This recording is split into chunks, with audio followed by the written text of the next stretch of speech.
Benar. Oke. Jadi saya akan sedikit menjelaskan bahwasannya berkumpulnya kita di sini tak lain untuk melaksanakan kegiatan konseling.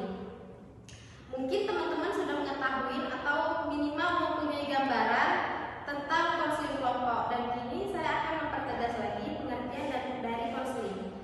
Kelompok adalah kegiatan yang dilakukan untuk membantu individu yang mengalami masalah dengan memanfaatkan proses dinamika kelompok agar individu tersebut dapat menuntaskan masalahnya serta tidak mengalami gangguan dalam perkembangannya. Sedangkan tujuan konseling kelompok adalah untuk membantu individu mengentaskan masalah yang dihadapi. Bagaimana teman-teman? Apakah mengerti? Mengerti. Oke. Dalam pelaksanaan ini ada beberapa asas yang harus kita patuhi. Pertama, adanya asas kesukarelaan, di mana dalam menyampaikan masalah kalian tidak merasa terpaksa. Apakah teman-teman sekalian di sini ada yang merasa terpaksa? Ya. Kita lanjut asas keterbukaan, di mana dalam menyampaikan pendapat kalian harus terbuka apa yang mengganggu pikiran dan perasaan. Dapat kalian kemukakan pada kesempatan kali ini. Yang ketiga, adanya asas kerahasiaan. Nah, di sini apa yang kita bahas dalam kegiatan ini tidak boleh kalian sebarluaskan di luar. Dan yang terakhir, adanya asas kenormatifan, yaitu setiap anggota harus berpendapat dan mengeluarkan idenya, namun tidak boleh memotong temannya ngomong. Artinya kalian semua ngomong secara bergantian dengan bahasa yang sopan. Apakah mengerti teman-teman? Mengerti, Bu. Agar semua hal-hal yang dibicarakan dalam kegiatan ini tidak sampai ke kelompok lain, mari kita mengikrarkan janji rahasia. Setuju? Setuju, Bu. Boleh berdiri teman-teman dan mengikuti apa yang saya ucapkan. Ya, Bu.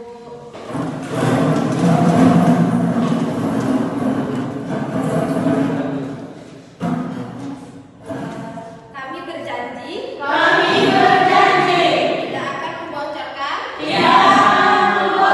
Rahasia ataupun hal-hal yang berkaitan. Dengan masalah dalam kelompok kami.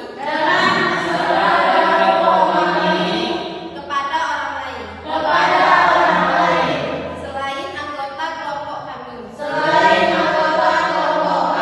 Dan apabila kami melanggar. Maka kami siap menerima sanksinya. Oke, baik teman-teman, terima kasih.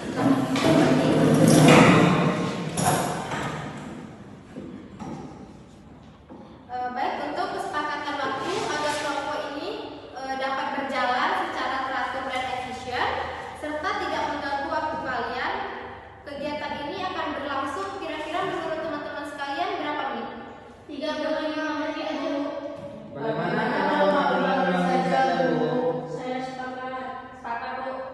Oke, baik teman-teman, kita sepakat berarti waktunya 40 menit ya. Iya, Bu. Boleh deh, Bu. Kalau begitu kita lanjut dengan perkenalan satu persatu, menyampaikan nama dan hobi. Kita mulai dari sebelah mana dulu nih? Saya, Bu. Oke, silakan.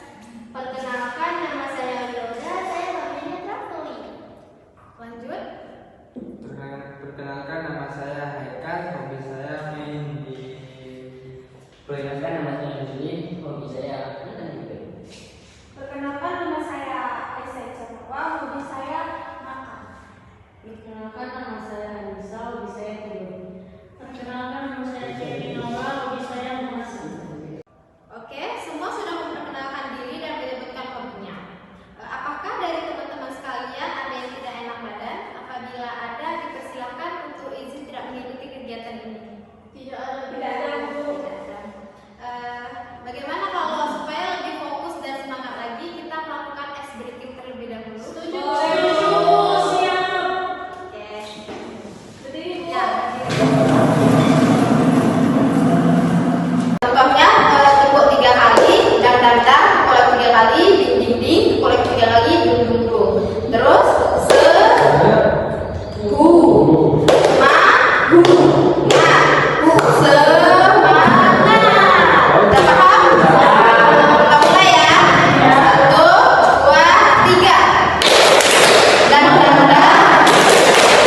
Sekarang Ibu akan memberikan kesempatan kepada masing-masing untuk menceritakan masalahnya. Siapa duluan yang ingin menceritakan masalahnya? Saya boleh. Boleh, silahkan Sadia. Jadi gini Bu, saya takut sekali ketika ditanya-tanya sama guru. Apalagi kalau saya mau bertanya, itu tidak berani untuk mengangkat tangan Bu. Oke Fadia. Selanjutnya siapa lagi nak yang mau berbagi masalahnya? Saya berusaha. Ya silahkan Ica. Jadi gini Bu, saya kalau disuruh presentasi di depan kelas, saya merasa tidak sanggup Bu. Oke Ica. Ada yang lain? Saya Bu. Ya silakan. Jadi gini Bu, kalau ditanya-tanya sama guru, saya tidak bisa menjawabnya. Oke Tria. Lanjut nak yang lain? Saya aku mengajukan pertanyaan sama guru. Kalau saya Bu, malu kalau ketemu, apalagi bicara sama majelis, apalagi sama orang yang saya suka. Oke Munzili, lanjut. Saya sama kayak Ica Bu. Saya malu kalau misalnya disuruh bicara depan umum dan langsung kayak keluar keringat sendiri Bu. Oke Wilda. Jelaskan nak, lanjut Ika. Saya Bu, kalau saya punya masalah tentang percaya diri Bu, tapi lebih ke takut gagal sih. Misalnya saat ingin ikut lomba, tapi saya selalu berpikir, pasti aku kalah nanti, kan gitu bukan? Akhirnya saya nggak jadi mencoba. Gitu. Oke. Semua merasa dirinya ini kurang percaya diri kayak gitu ya. Oke baik anak-anak. Setelah kita mendengar semua masalah-masalah yang disampaikan, sedikit banyak dipahami ya dari masing-masing masalah, kurang lebih sama yang tentang tidak percaya diri, namun penyebabnya yang berbeda-beda. Sekarang kita sepakati dulu, siapa kira-kira masalah yang paling urgent untuk diselesaikan? Kalau menurut saya tuh masalah Ica, karena untuk bisa berbicara di depan umum itu penting Bu. Menurut saya masalah beda juga Bu, soalnya masalah mereka hampir sama. Iya Bu, masalah Wilda sama Ica, mereka sama-sama malu buat ngomong di depan umum. Perlu. Bagaimana yang lain? Apakah sepakat? Bu. Oke baik. Bagaimana Ica dan Wilda sudah siap belum membahas masalah kalian terlebih dahulu? Insya Allah siap Bu. Jadi Ica dan Wilda sudah setuju. Oke. Ibu akan memberikan kesempatan dulu kepada Ica dan Wilda untuk sharing secara mendalam terkait permasalahan. Silahkan. Dulu saja dulu Bu. Ica aja dulu. Jadi gini Bu, ketika saya melakukan presentasi, sebenarnya saya sudah siap untuk melakukan presentasi itu. Namun ketika saya sudah berdiri di depan, saya tiba-tiba kayak gugup keringat dingin gitu. Apalagi kalau udah tampil di situ ada guru, saya jadi buyar aja gitu, jadi nggak tahu mau bilang apa gitu. Oke Wilda. Kalau saya sama juga Bu, saya takut kalau misalnya presentasi di depan umum karena takut salah bicara. Teman-teman lain pasti ketawa kan Bu. Kalau ada yang salah ucap, mungkin saya sepanjang presentasi itu hanya duduk dan sambil membaca. Ternyata masalah yang Ica dan Wilda hadapi cukup rumit ya. Perlu kita kupas lebih lanjut. Baiklah, untuk membantu mengentaskan masalah Ica dan Wilda, siapa dari kalian yang ingin memberi pendapat dan solusi terlebih dahulu atas masalah mereka? Sebelumnya saya ingin tanya kepada kalian, apakah kalian selama ini ketika presentasi di depan kelas selalu dengan panggung atau tidak percaya diri? Iya, seperti itu. Apakah tidak ada usaha dari kalian supaya lebih berbicara di depan? Ada sih, cuman pernah kayak latihan di depan adik-adik saya. Tapi saya ketika melakukannya di depan kelas itu sama aja kayak masih takut itu, takut ditertawakan teman-teman dan takut dimarahi oleh guru. Semuanya tuh kayak ancuran sampai kayak gitu. Kalau kamu sendiri, Ica bagaimana usaha kamu selama ini? Saya pernah berusaha seperti itu, tapi tidak ada hasilnya bisa. Oke, baik teman-teman. Jika kalian ada di posisi Ica dan Wilda, kira-kira apa yang kalian lakukan? Boleh berbagi masukan untuk teman kita. Ayo, siapa yang ingin duluan memberi masukan? Saya Bu, kalau saya Bu ada di posisi mereka, saya akan berusaha untuk berubah. Karena kalau saya cuma pasaran saja seperti dia, kapan saya bisa maju?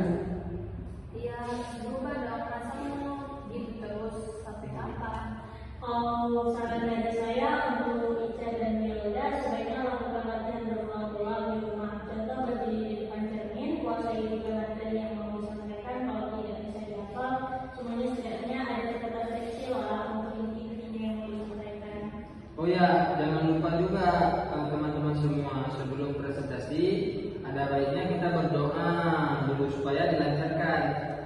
Yakinkan diri kita kalau pasti bisa. Masa teman-teman yang lain bisa, saya tidak bisa, seperti itu. Oke, baik. Ada tambahan dari teman-teman lain? Kalau saya pun santai saja kalau ada di depan supaya bisa fokus. Buang semua pikiran-pikiran negatif. Yakinlah diri terus menerus, saya bisa, pasti bisa. Jangan pernah bilang tidak bisa, tidak akan itu kalau memang sebelum bertanding. Kalau bicara aja tuh enak, tapi kalau udah ngelakuinnya pasti susah.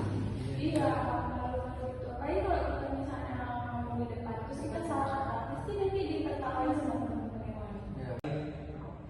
Tambahan saran dari saya sih, kalau takut lihat banyak orang, jangan lihat matanya, lihat saja ujung rambutnya supaya bisa lebih fokus. Atau anggap saja tidak ada orang di depan. Saya tambahkan boleh. Boleh mungkin?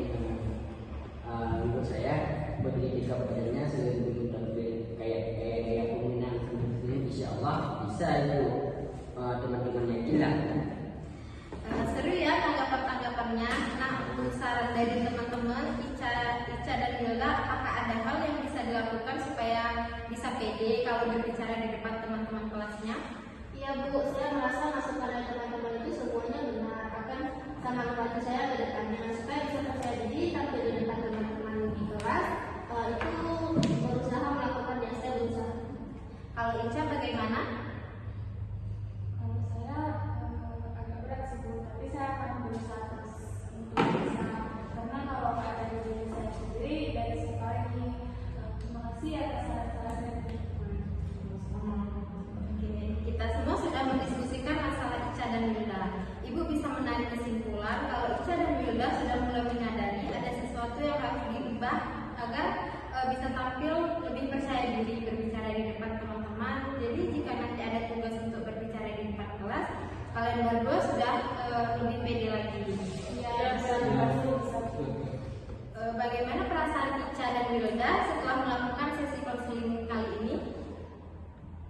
Saya sudah merasa lebih baik Bu. Saya juga Bu, saya juga sudah merasa kayak lebih lagi dari sebelumnya. Alhamdulillah, kalau Ica dan Wilda sudah merasa lebih baik lagi. Sebelum berakhirnya sesi konseling kita, anak sekalian boleh mengisi kuesioner dari saya ya. Kalau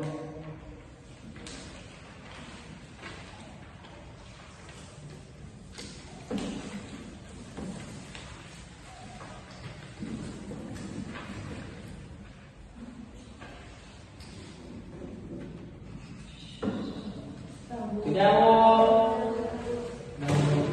Boleh itu ada.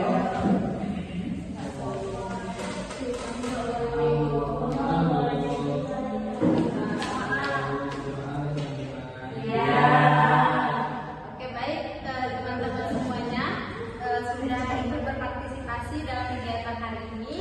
Lebih dan kurang saya mohon maaf. Assalamualaikum warahmatullahi wabarakatuh.